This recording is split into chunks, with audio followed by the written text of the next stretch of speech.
Hi மக்களே, welcome to Lalitha kitchen. ஒரு வாட்டி கருணக்கிழங்கு வாங்கினா இந்த மாதிரி செஞ்சு பாருங்களேன். இங்கே எல்லாருக்குமே இந்த டேஸ்ட்டு வித்தியாசமாக இருக்கும். வாங்க எப்படி பார்க்கலாம். கருணக்கிழங்கு வாங்கிட்டு நல்லா தோல் எடுத்துட்டு கொஞ்சம் தடியான பீஸாக கட் பண்ணிக்கோங்க. மெல்லீஸாக போட்டால் உடஞ்சிடும். ஸோ கொஞ்சம் திக்னஸாக போட்டு பெரிய பீஸாக போட்டு ஒரு பாத்திரத்தில் உப்பு மஞ்சப்பொடி போட்டு ஒரு 90% வேக வச்சுடுங்க. 100% வெந்துச்சுன்னா அது உடஞ்சிடும் நம்மளுக்கு வறுக்கிறப்போ. ஸோ இப்போ மசாலா ஐட்டம் பார்த்தலாம், அது வேகலாங்கிட்டையும் ஒரு பவுலில் இஞ்சி பூண்டு பேஸ்ட்டு, வீட்டில் அரைச்ச மிளகாய் பொடி, மஞ்சப்பொடி, தேவைக்கேற்ற உப்பு, கருவேப்பிலை, கொத்தமல்லி, கொஞ்சமாக நான் புளி சேர்க்குறேன். புளி பிடிக்காதவங்க சுகர் ஆட் பண்ணிக்கோங்க. சுகர் போட்டாலும் நல்லாயிருக்கும். ஸோ நல்லா அந்த மாதிரி நல்லா மிக்ஸ் பண்ணிவிட்டு அந்த நம்ம வேக வச்சுருக்க காயில் நல்லா போட்டு தடவிடுங்க. தடவி ஒரு 5 நிமிஷம் ஊற வச்சுட்டு அவ்வளோதாங்க, ரெடி ஆகிட்டாங்க.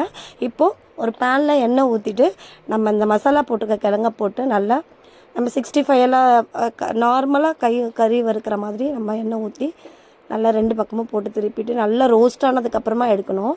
ஸோ ஏன்னா அதில் 90% தான் வெந்திருக்கும், இதில் ஒரு 10% இருக்குது இல்லையா. ஸோ நல்லா இந்த பக்கம் ஃப்ரண்ட் அண்ட் பேக் போட்டு எடுத்தீங்க அவ்வளோதாங்க.